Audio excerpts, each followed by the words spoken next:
Good morning friends. Polity में हम लोग क्या देख रहे थे? तो हम लोग इससे पहले हम लोग विधान मंडल के बारे में देखे थे। विधान मंडल के कितने अंग? 3 अंग। कौन कौन? राज्यपाल, विधान सभा और विधान परिषद।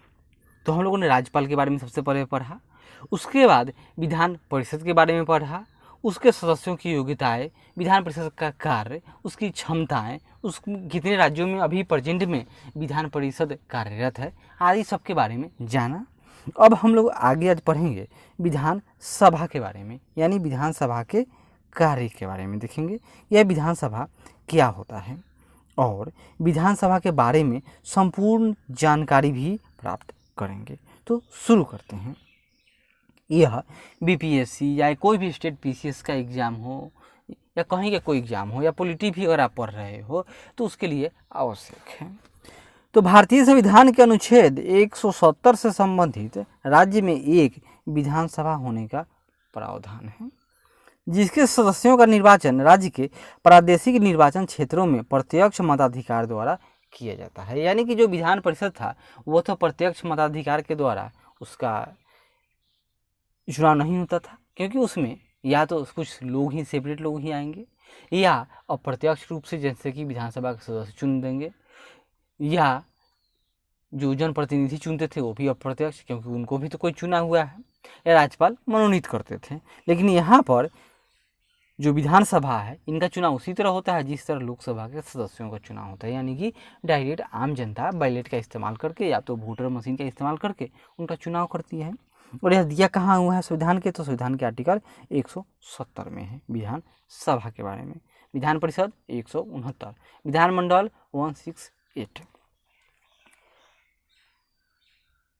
इसके अनुसार किसी भी राज्य की विधानसभा में सदस्यों की कुल संख्या अधिकतम 500 एवं न्यूनतम कम से कम 60 होना चाहिए था।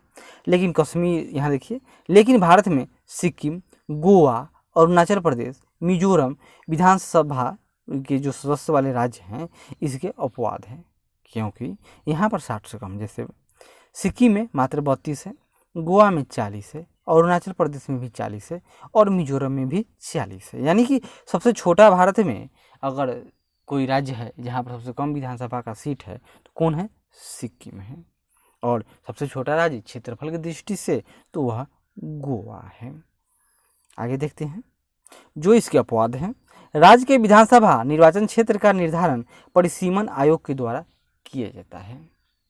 बिहार में झारखंड बनने से पूर्व विधानसभा सदस्यों की संख्या 324 थी, जो अब मात्र 243 रह गई है। शेष कहाँ चला गया? तो झारखंड में, क्योंकि झारखंड बिहार से 45% जमीन लेकर बना, लेकिन आबादी बहुत कम लिया। तो कितना? तो मात्र देख लीजिए 324 में से 243 अगर आप घटा दोगे तो कितना आएगा? तो एक तरफ आपको 24 बच जाएगा और दूसरी तरफ कितना शेष आएगा आपके पास? तो 57, यानी 1 5 2 7 1 8, यानी कितना हुआ? तो 81 ही उनको विधानसभा का सीट मिला। और जनसंख्या क्षेत्रफल कितना मिल गया? तो 45%। क्या यह उचित बंटवारा है? बिहार के साथ न्याय हुआ है? क्या बिहार को कंपनसेशन नहीं मिलना चाहिए था? ये सब बात सोचने वाली है। इनमें 242 सदस्यों का निर्वाचन वयस्क मताधिकार के आधार पर और एक सदस्य का मनोनयन राज्यपाल द्वारा एंग्लो इंडियन समुदाय के द्वारा प्रतिनिधि के रूप में किया जाता था, है नहीं? क्यों? क्योंकि जो इस बार SC ST का जो आरक्षण था या एंग्लो इंडियन, उसमें SC ST के बारे में सरकार ने उनका आगे बढ़ा दिया, मतलब उनको आरक्षण के लिए 10 वर्ष तक कन्फर्म कर दिया, लेकिन एंग्लो इंडियन का रद्द कर दिया गया है। विधानसभा का कार्यकाल 5 वर्ष का होता है, परंतु राज्य में आपात स्थिति लागू होने पर संसद के द्वारा इसकी अवधि 6 माह तक बढ़ाई जा सकती है। एक बार में इसका कार्यकाल अधिकतम 1 वर्ष तक बढ़ाया जा सकता है। यह प्रावधान भारतीय संविधान के आर्टिकल 172 क्लॉज 1 में वर्णित है। किसी दल का बहुमत नहीं या किसी दल को बहुमत नहीं होने पर या सरकार के बहुमत खो देने की स्थिति में राज्यपाल के द्वारा विधानसभा का कार्यकाल पहले भी खत्म किया जा सकता है। राज्यपाल के द्वारा विधानसभा का अधिवेशन बुलाया जाता है, परंतु विधानसभा के 2 अधिवेशनों के बीच ज़्यादा से ज़्यादा 6 महीने का अंतर होना चाहिए। बिहार विधानसभा की कुल सीटें 343 है।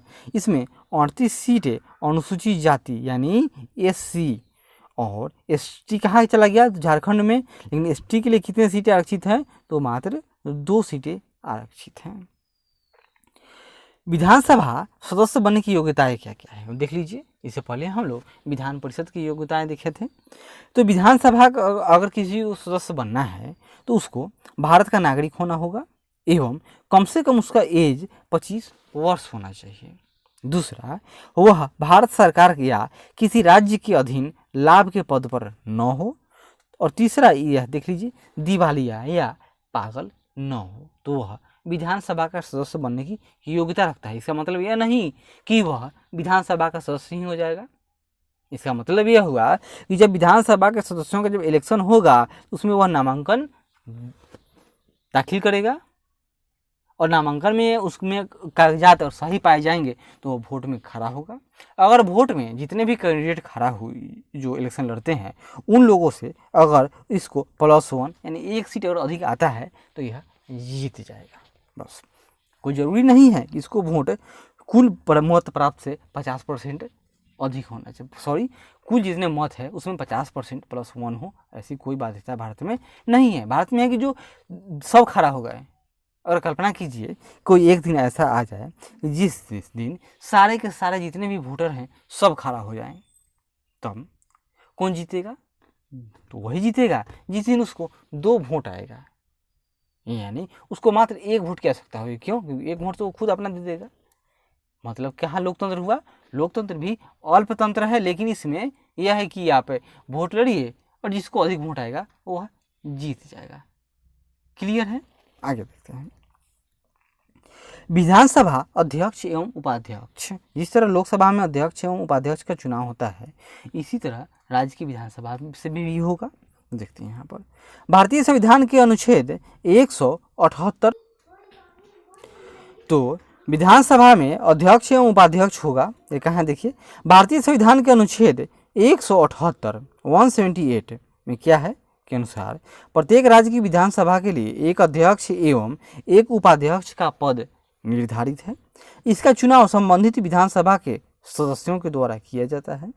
लोकसभा अध्यक्ष की भांति विधानसभा अध्यक्ष विधानसभा की कार्यवाही चलाने का अधिकारी होता है। विधानसभा अध्यक्ष की अनुपस्थिति में विधानसभा उपाध्यक्ष सदन की कार्यवाही की अध्यक्षता करता है।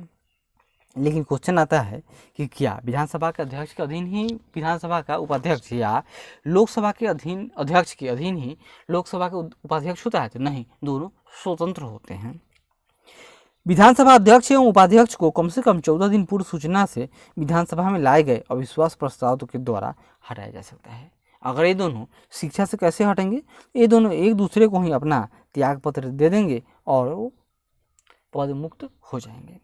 विधानसभा अध्यक्ष के कुछ अधिकार होते हैं, जैसे वह राज्यपाल का संदेश विधानसभा को तथा विधानसभा का निर्णय राज्यपाल को देता है।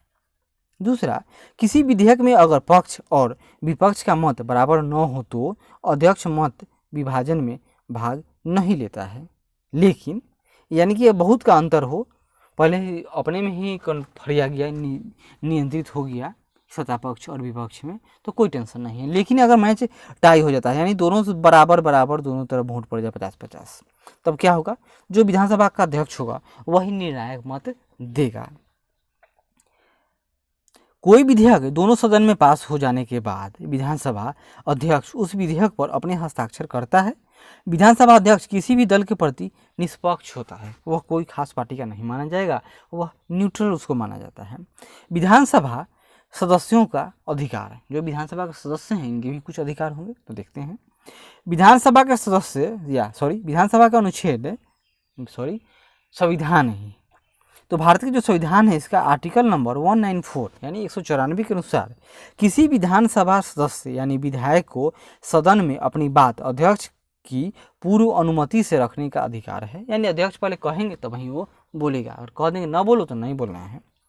सदन में विधायकों द्वारा दिए गए किसी वक्तव्य के विरुद्ध किसी भी न्यायालय में कोई वाद नहीं चलाया जा सकता। विधायकों को सदन के अधिवेशन के आरंभ होने के 40 दिन पहले और अधिवेशन की समाप्ति के 40 दिन बाद तक दीवानी मुकदमों के लिए गिरफ्तार नहीं किया जा सकता है, यानी फौजदारी के लिए किया जा सकता है। अब हम लोग देखेंगे विधानसभा के कार्य क्या क्या हैं। पहला, विधायी कार्य। तो विधानसभा को राज्य सूची तथा समवर्ती सूची के सभी विषयों पर कानून बनाने का अधिकार है। और जो ये राज्य सूची यानी स्टेट लिस्ट, समवर्ती सूची यानी कंकरेंट लिस्ट, और यूनियन लिस्ट यानी सेंट्रल लिस्ट वाली बात सब कहाँ लिखा हुआ है, तो यह 7वीं अनुसूची में है। कोई भी साधारण विधेयक विधानसभा में पास होने के बाद विधान परिषद में पेश किया जाता है। विधान परिषद उसे पास कर सकती है या उसमें कोई संशोधन ला सकती है या उसे 3 महीने तक ही रोक सकती है। कौन? तो विधान परिषद। और विधानसभा के द्वारा उस विधेयक को दोबारा पारित कराने के बाद विधेयक पुनः विधान परिषद में पेश किया जाता है। इस बार विधान परिषद पुनः इसमें कोई संशोधन ला सकती है या उसे 1 महीने तक ही मात्र रोक सकती है। इसके बाद वह विधेयक संशोधन के साथ या संशोधन के बिना विधानसभा की इच्छा के अनुसार ही पास माना जा सकता है। यानी कि इस मामले में विधानसभा को अधिकार लोकसभा से अधिक है। दूसरा, वित्तीय कार्य। धन विधेयक, क्योंकि अगर लोकसभा और राज्यसभा में कोई साधारण विधेयक में अगर मतभेद हो जाता है तब उसमें संयुक्त बैठक बुलाने का प्रावधान है। तो वहाँ पर राज्यसभा कमजोर हो जाती है, इसलिए क्योंकि राज्यसभा के पास संख्या कम है। लेकिन ऐसा कोई नहीं है कार्यक्रम की अगर राज्यसभा पास न करे, कुछ दिन रोके रह जाए तो उसको लोकसभा में पास मान लिया जाएगा। लेकिन राज्यों में है, यानी कि राज्य में जो विधान परिषद है वह केंद्र की जो राज्यसभा है उससे कमजोर है। धन विधेयक में केवल विधानसभा में ही पेश किया जाता है। एक बार धन विधेयक विधानसभा में पारित होने के बाद विधान परिषद में उसे पेश किया जाता है। विधान परिषद उस पर क्या करेगा? मैक्सिमम 14 दिनों के अंदर ही कार्रवाई करने के लिए बाध्य है। वो अपना विचार दे, संशोधन दे, एडवाइस दे या न दे, फिर भी 14 दिनों के बाद उसको पास मान लिया जाएगा। उसके बाद विधान परिषद के लिए किए गए किसी संशोधन को विधानसभा द्वारा मानना अनिवार्य नहीं है। विधानसभा संशोधन को मानकर या बिना माने उसे पास कर सकती है।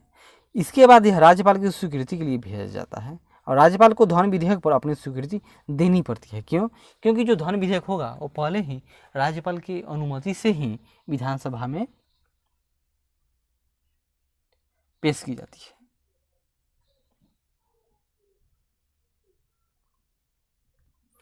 अब कुछ हम लोग देखेंगे यहाँ पर विधानसभा के संवैधानिक कार्य क्या क्या है। तो संविधान संशोधन करने में भारतीय संशोधन को कुछ अनुच्छेद के अंदर संशोधन करने के लिए देश के आधे राज्यों के विधानमंडलों की स्वीकृति आवश्यक है। जैसे जीएसटी या सवर्णों को जो आरक्षण दिया गया था वो तो संविधान में संसद में पास होगा, उसके साथ ही आधे राज्यों में भी उसको पास कराना अनिवार्य होता है, तभी उसको लागू माना जाता है। तब उस पर राष्ट्रपति दस्तखत करेंगे और वह वायलेट होगा। विधानसभा के निर्वाचित सदस्यों को राष्ट्रपति के चुनाव में भाग लेने का अधिकार है। किसको? तो विधानसभा यानी एमएलए विधान परिषद वाले सदस्यों को न है।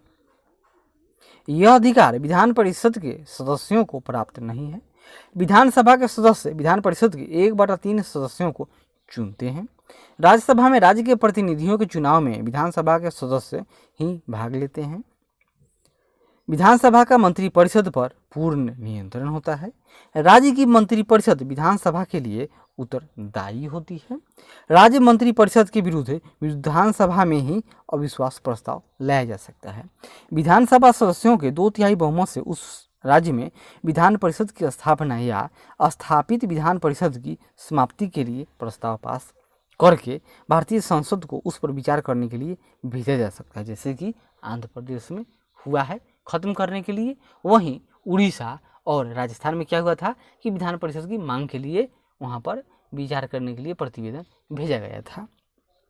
राज्य की विधानसभा किसी भी व्यक्ति को सदन के विशेषाधिकारों के उल्लंघन करने पर दंड दे सकती है। अब हम लोग जब विधानसभा देख ही रहे हैं तो राज्य के मुख्यमंत्री एवं मंत्रिपरिषद के बारे में भी थोड़ी जानकारी यहीं प्राप्त कर लें। संविधान के अनुच्छेद 163 के अनुसार राज्यपाल को उनके कार्यों में सहायता एवं सलाह देने के लिए एक मंत्रिपरिषद होगी एवं जिसका प्रधान कौन होगा? तो मुख्यमंत्री होगा। यानी सारा काम कौन करेगा? तो नाम तो होगा राज्यपाल का, लेकिन करेगा कौन? मंत्रिपरिषद। और मंत्रिपरिषद का हेड कौन है? मुख्यमंत्री। अतः क्या हुआ? तो मुख्यमंत्री इनडायरेक्टली रूप से ही मुख्यमंत्री ही सर्वे सर्वा हो जाता है। राज्य की कार्यपालिका शक्तियाँ राज्यपाल में सन्निहित हैं, परंतु वास्तविक रूप से यह शक्तियाँ मुख्यमंत्री की अध्यक्षता में मंत्रिपरिषद को प्राप्त हैं। अब मंत्रिपरिषद है तो इसका गठन भी होगा, तो कैसे होगा? तो भारत के संविधान के अनुच्छेद 164 के अनुसार मंत्रिपरिषद के प्रधान मुख्यमंत्री की नियुक्ति राज्यपाल करते हैं। राज्य की विधानसभा में बहुमत वाले दल या गठबंधन के नेता को मुख्यमंत्री बनाने का प्रावधान है, परंतु अगर विधानसभा में किसी दल या गठबंधन को स्पष्ट बहुमत नहीं मिला हो तो राज्यपाल स्वविवेक से मुख्यमंत्री की नियुक्ति करते हैं। यदि बहुमत वाला दल किसी ऐसे व्यक्ति को नेता चुनता है जो विधायक नहीं है, तो ऐसे व्यक्ति को मुख्यमंत्री बनने के बाद अगले 6 माह के अंदर विधानमंडल के किसी सदन की सदस्यता ग्रहण करना अनिवार्य है। जैसे कि विवाद हो गया था कि कोरोना के कारण वोट नहीं हो पा रहे थे और 6 महीने पूरने पर किनका गया था? उद्धव ठाकरे का। तो लग रहा था कि उनको कैसे मुख्यमंत्री वो कैसे बने रह पाएंगे। एक ऑप्शन था कि उनको जो मनोनीत सदस्य होता है उसी के माध्यम से मनोनयन कर दिया जाए, लेकिन दूसरी बात थी कि मनोनयन कैसे होता है? तो मुख्यमंत्री की अनुशंसा पर। तो क्या कोई व्यक्ति अपने ही नाम की खुद अपने ही अनुशंसा कर सकता है? दूसरा था कि कोई अगर पद छोड़ दे पहले से ही, उस पर राज्यपाल मनोनीत कर देंगे, लेकिन वह भी सीट 1 साल से कम के लिए ही वेकेंट था। अतः चुनाव हुआ और वो सिलेक्ट हुए। और उसी तरह एक बार केस आया था झारखंड में, अभी जो हेमंत सोरेन मुख्यमंत्री हैं उनके पिताजी थे शिबू सोरेन। वह मुख्यमंत्री तो बन जाते हैं, लेकिन जब 6 महीने के अंदर जब चुनाव होता है तो चुनाव में वो हार गए, अतः उनको मुख्यमंत्री का पद छोड़ना पड़ा था। किसी सदन की सदस्यता ग्रहण करना अनिवार्य होता है। मंत्रिपरिषद के शेष सदस्यों की नियुक्ति राज्यपाल मुख्यमंत्री की सलाह पर करते हैं। अगर मंत्रिपरिषद का कोई सदस्य मंत्री बनने के समय राज्य विधानमंडल के किसी सदन का सदस्य नहीं हो तो उसे भी अगले 6 माह के अंदर विधानमंडल के किसी भी सदन की सदस्यता पाना चाहिए, तभी वह मंत्री बना रहेगा, नहीं तो नहीं बना रहेगा।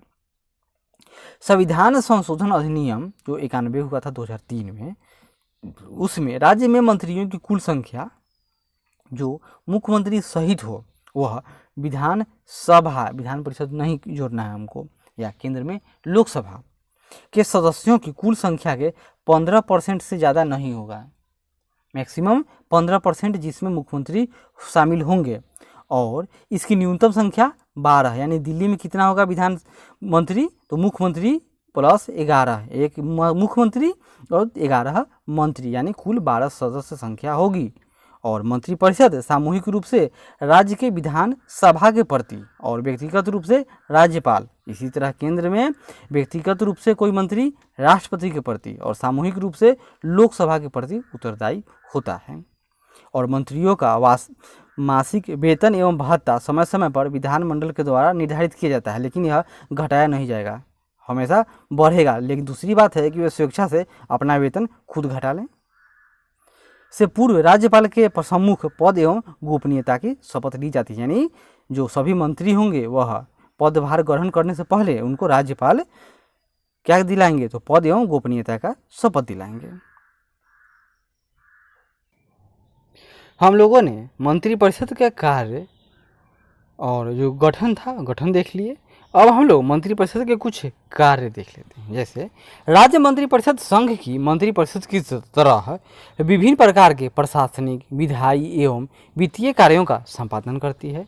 राज्य मंत्रिपरिषद राज्य प्रशासन का केंद्र एवं विधानमंडल की पथ प्रदर्शक है। मंत्रिपरिषद कार्यपालिका एवं व्यवस्थापिका के बीच कड़ी का काम करती है। विधानसभा के प्रत्येक अधिवेशन के आरंभ में उसकी व्यवस्था से संबंधित सभी कार्यक्रम मंत्रिपरिषद के द्वारा ही तैयार किए जाते हैं। विधेयकों की विधानसभा में प्रस्तुति के संदर्भ में कोई भी निर्णय हो इसी के द्वारा लिया जाता है। विधानमंडल के सदस्य होने के कारण मंत्रिपरिषद के सभी सदस्य विधानमंडल की बैठकों में भाग लेते हैं। विधानमंडल के सत्र के दौरान विधायकों को द्वारा विधायक यानी एमएलए द्वारा पूछे गए प्रश्नों का उत्तर संबंधित विभाग के मंत्री को देना पड़ता है। विधानसभा में बजट प्रस्तुत करने से पहले मंत्रिपरिषद बजट को स्वीकृति करती है और विभिन्न मदों में व्यय की जाने वाली राशि का निर्धारण, राज्य की जनता पर किसी भी प्रकार के कर का आरोपण, स्थानीय संस्थाओं को दी जाने वाली अनुदान की राशि का निर्धारण आदि मंत्रिपरिषद के महत्वपूर्ण कार्य हैं। राज्य के विधानमंडल द्वारा बनाए गए किसी कानून को राज्य में लागू कराना राज्य के मंत्रिपरिषद की ही जिम्मेदारी है। राज्य की सभी महत्वपूर्ण नियुक्तियां राज्यपाल करते हैं, लेकिन वे मंत्रिमंडल के परामर्श से ही करते हैं। अब कार्यकाल, तो संविधान के अनुच्छेद 164 के क्लॉज 1 के अनुसार मंत्रिपरिषद का कार्यकाल 5 वर्ष का होगा। सभी सदस्य राज्यपाल के प्रसाद पर्यटन अपने पद पर रहते हैं। इसका मतलब यह नहीं कि राज्यपाल जब चाहेंगे तब तक हैं, कहेंगे उठो तो उठो, बैठो नहीं, जब तक बहुमत है तब तक राज्यपाल को चाहना है, या जब तक कोई विवाद न हो, लॉ एंड ऑर्डर की स्थिति न हो, कोई मशीनरी तंत्र फेल होने की स्थिति न हो, तब तक राज्यपाल नहीं हटाने की अनुशंसा कर सकते हैं। और मंत्रिपरिषद में से किसी मंत्री को उसके पद से हटाने के लिए राज्यपाल को मुख्यमंत्री की सलाह से काम करना होता है। सामान्यतः विधानसभा में सरकार को जब तक बहुमत प्राप्त रहता है, मंत्रिमंडल बना रहता है। यदि मुख्यमंत्री अपने पद से त्यागपत्र देते हों तो मंत्रिपरिषद स्वयं विघटित हो जाता है। यानी कहा जाता है कि मुख्यमंत्री या प्रधानमंत्री एक वैसा कमांडर है जो डूबा या डुबाया गया या स्वेच्छा से ही वह पद छोड़ दे, तो उसके साथ ही जो भी उसके पीछे जो जितने भी कर्मचारी रहेंगे वो मतलब वो डूबेगा तो डूबेगा ही, साथ में पूरा का पूरा जहाज लेकर ही डूब जाएगा। राज्य में संवैधानिक मशीनरी फेल हो जाने पर देश पर बाह्य आक्रमण होने की स्थिति में केंद्र द्वारा अनुच्छेद 356 का प्रयोग करके राज्य मंत्रिपरिषद का अंत किया जा सकता है। विधानसभा का कार्यकाल समाप्त होते ही राज्य मंत्रिपरिषद का कार्यकाल भी स्वतः समाप्त हो जाता है। अब मुख्यमंत्री ही तो सब में इसमें हीरो है, तो मुख्यमंत्री के बारे में थोड़ा जान लेते हैं। जिस तरह केंद्र में प्रधानमंत्री प्रमुख होता है, उसी तरह राज्य में मुख्यमंत्री। राज्य की मंत्रिपरिषद का प्रधान मुख्यमंत्री होता है। राज्य प्रशासन पूरी तरह मुख्यमंत्री के नियंत्रण में रहता है। राज्य मंत्रिपरिषद का गठन मुख्यमंत्री की सलाह से राज्यपाल के द्वारा किया जाता है। मंत्रिपरिषद में कैबिनेट मंत्री, स्वतंत्र प्रभार का राज्य एवं राज्य मंत्री का निर्धारण मुख्यमंत्री के द्वारा किया जाता है। मंत्रियों के बीच विभागों का विभाजन मुख्यमंत्री की सलाह से राज्यपाल करते हैं। समय समय पर मंत्रिपरिषद का पुनर्गठन मुख्यमंत्री की सलाह से किया जा सकता है। राज्यपाल एवं मंत्रिपरिषद के बीच मुख्यमंत्री एक बड़ी कड़ी का कार्य करते हैं। मंत्रिपरिषद के निर्णयों की सूचना राज्यपाल को एवं राज्यपाल की कोई सलाह मंत्रिपरिषद को मुख्यमंत्री के द्वारा दी जाती है। राज्य विधानमंडल का नेता मुख्यमंत्री को ही माना जाता है। तो आज हम लोग क्या क्या देखें, तो आज हम लोगों ने अभी देखा, एक बार रिवाइज कर लेते हैं। तो आज हम लोगों ने देखा विधानसभा के बारे में, उसका वर्णन कहाँ है, तो आर्टिकल 170 में है। उसके टर्म एंड कंडीशन के बारे में देखें। विधानसभा सदस्य बनने की योग्यताएं के बारे में देखें हम लोग। फिर विधानसभा में अध्यक्ष एवं उपाध्यक्ष का कैसे चुनाव होता है, वो कैसे उसका मनोनयन किया जाता है, वो कहाँ दिया, तो संविधान के 178 नंबर आर्टिकल में दिया गया है। वहीं इनको हटाया कैसे जाए, वहीं विधानसभा का अध्यक्ष का अधिकार क्या है, और उसके बाद हम लोग देखें विधानसभा के सदस्यों का अधिकार तो कहाँ है, तो आर्टिकल नंबर 194 में दिया हुआ है, और क्या क्या अधिकार हैं वह देख लिए। उसके बाद हम लोगों ने विधानसभा के कार्य, तो कौन कौन कार्य थे वर्क, तो विधायी कार्य, लेजिस्लेटरी कार्य, वित्तीय कार्य एंड संवैधानिक यानी कॉन्स्टिट्यूशनरी कार्य। और उसके बाद में हम लोगों ने क्या पढ़ा, राज्य में मंत्रिपरिषद एवं मुख्यमंत्री के बारे में देखें। तो ये कहाँ दिया हुआ है, तो संविधान के आर्टिकल 163 यानी 163 में दिया हुआ है। फिर मंत्रिपरिषद का गठन कैसे होगा, तो मंत्रिपरिषद के गठन का ब्यौरा आर्टिकल नंबर 164 यानी 164 में दिया हुआ है। और मंत्रिपरिषद के कार्य, इनके क्या क्या कार्य हैं मंत्रिपरिषद के, और फिर मंत्रिपरिषद का कार्यकाल तो 164 का 1 में है, उसके बारे में हम लोगों ने जाना। फिर मुख्यमंत्री के कार्य के बारे में देखें। अब हम लोग अगली बार मिलेंगे तो जो विधान मंडल होता है उससे संबंधित कुछ और पद, जो सरकारी पद होते हैं कहिए उसको, जैसे महाधिवक्ता, महान्यायवादी, बहुत तरह के जो होंगे उसके बारे में हम लोग जानेंगे तो अगले वीडियो में। तब तक आशा करते हैं कि यह प्रयास अच्छा लगे तो ज़रूर लाइक करें, शेयर करें, कमेंट करें और सब्सक्राइब करें। धन्यवाद।